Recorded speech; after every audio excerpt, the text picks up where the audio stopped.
En Altía Noticias estamos con el concejal de Bogotá, Daniel Briceño, del Centro Democrático. Concejal, el plan de desarrollo de Bogotá camina segura. Bueno, estamos aquí en debate ya el segundo debate del Plan Distrital de Desarrollo en la plenaria del Consejo de Bogotá, con algunas diferencias, pero obviamente con hartas similitudes y hartas coincidencias con el alcalde Carlos Fernando Galán. Usted ha hecho una exposición sobre este plan de desarrollo. ¿Qué consideraciones le ha hecho a la administración sobre este plan de desarrollo? Bueno, en primer lugar, reconocerle la apertura. Yo creo que hay muchas propuestas de concejales que quedaron dentro del pliego de articulado y demás. Eso demuestra una actitud democrática de que todos pudiéramos aportar y construir un documento. En segundo lugar, reconocerles a ellos pues la nueva visión de seguridad. Creo que es acertada que tengan una visión integral, pero sobre todo que dejen de pensar en la seguridad más allá de las cifras y comiencen a pensar más allá de las cifras.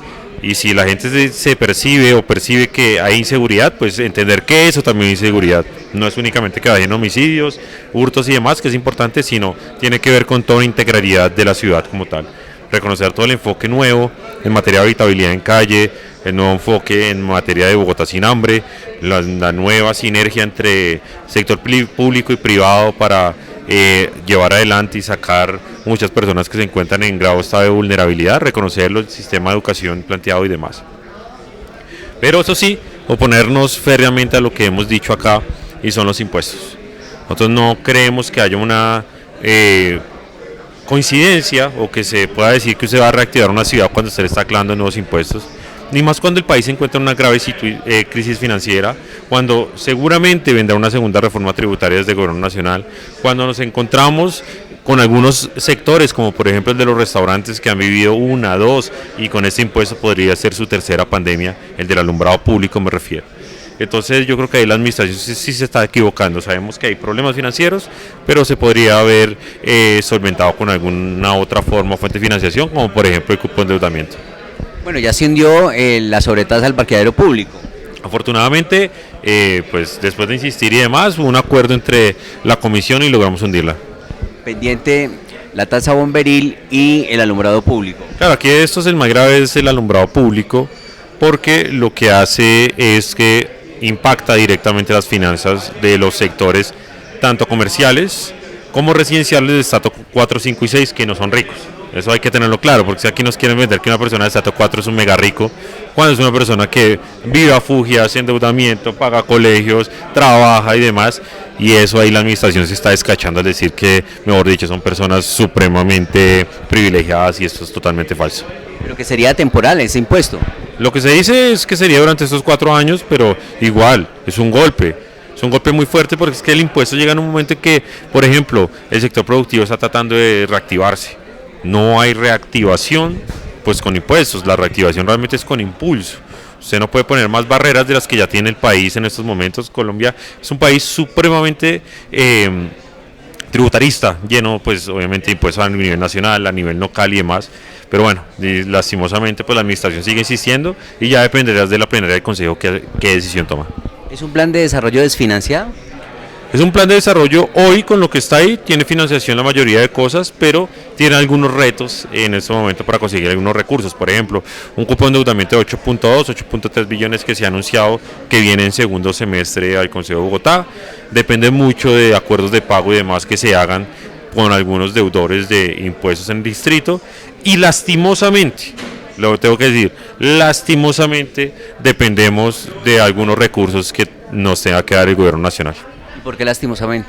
Porque no nos los van a dar, porque el presidente Gustavo Petro juega con las ciudades donde hay alcaldes que no son de él. El presidente ha jugado aquí con la autopista norte, ha jugado aquí con el metro, está jugando con muchos recursos, ya está jugando con la plata del Fondo de Estabilización Tarifaria y no podemos, lastimosamente, ojalá tuviéramos la independencia completa de poder sufragar nuestros propios gastos, pero pues nos toca tener esa relación que no ha sido cordial y mucho menos ha sido sincera por parte del presidente. Bien por el título del plan de desarrollo, ¿Bogotá camina segura o va a ser muy inalcanzable ese objetivo? No, a mí me gusta, es una apuesta muy grande, pero pues esas son las apuestas que hay que darse. Que Bogotá camine segura, que es lo que pide la ciudadanía, creo que es un buen mensaje. A propósito del gobierno nacional, Isabel Zuleta ya reconoció que sí quieren la reelección del gobierno del presidente Petro y por eso la constituyente. Claro, pero Isabel Zuleta no es una rueda suelta. Ellos están manejando el discurso en dos vías. Mientras el presidente habla de referendo y constituyente, Leiva habla de constituyente a través del acuerdo con las FARC. Recordemos que la única forma de que se pueda revivir la reelección es por referendo constituyente. Entonces ahora Isabel Zuleta comienza a hablar de reelección. Entonces es un discurso que ellos mismos están articulando y que están comenzando a poner en la opinión pública, que están comenzando a impulsar en medio de sus seguidores, y es Asamblea Nacional Constituyente o referendo más reelección. Ojo con esto, que es un mensaje peligroso.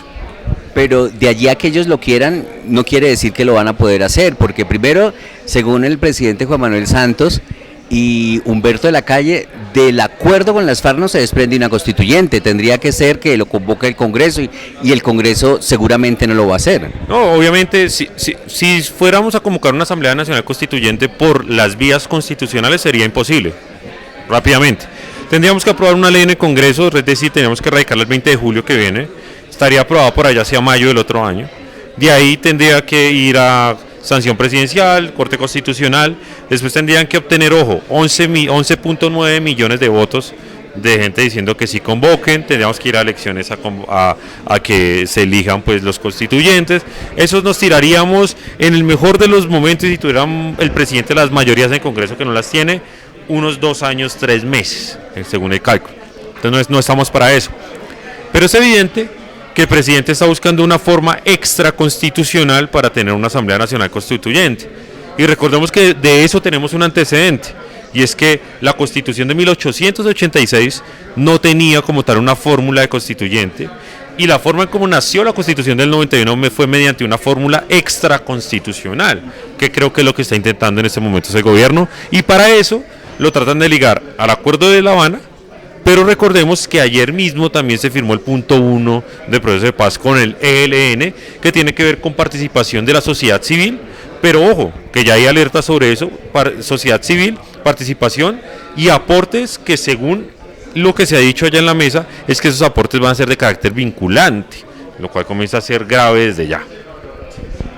¿Cómo ve el papel de las fuerzas militares? ¿Habrá necesidad? Porque ya el presidente Santos dijo, ojo, que si convoca constituyente por fuera de la Constitución, se va a tener que enfrentar a las fuerzas militares. Claro, digamos, nosotros tenemos afortunadamente una tradición demócrata e institucionalista en nuestras fuerzas militares. Digamos, aquí las fuerzas militares no se levantan nunca contra ningún presidente, aunque nos quieran meter el cuento de ellos de que las fuerzas están en contra de él. Las fuerzas militares siempre han sido institucionalistas, respetuosas de la Constitución, pero también hay que decir, respetar la Constitución también es evitar que se cambie la Constitución por métodos que no existen. Entonces, obviamente, yo entiendo que las fuerzas están totalmente tranquilas en este momento, están calmadas, están ejerciendo su labor de forma muy responsable, pero en eso sí le doy la razón a Juan Manuel Santos. Usted, que es muy juicioso en la investigación de la contratación, ¿cómo ve ahora esta olla podrida de la Unidad Nacional de Gestión del Riesgo?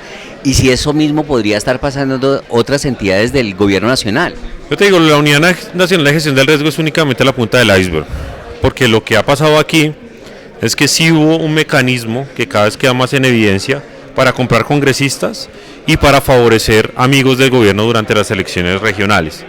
Lastimosamente, pues hoy ya se habla de 380.000 millones, Carrillo dice que recuperó, que echó para atrás algunos contratos. No queda claro todavía la plata de las ollas comunitarias hacia dónde fue, porque son más de 120.000 millones las ollas comunitarias, otros contratos a entidades, municipios, alcaldías de aliados del gobierno nacional. Nosotros prontamente vamos a denunciar uno de esos. Entonces, yo le digo, esta es la punta del iceberg, yo también lo he venido denunciando.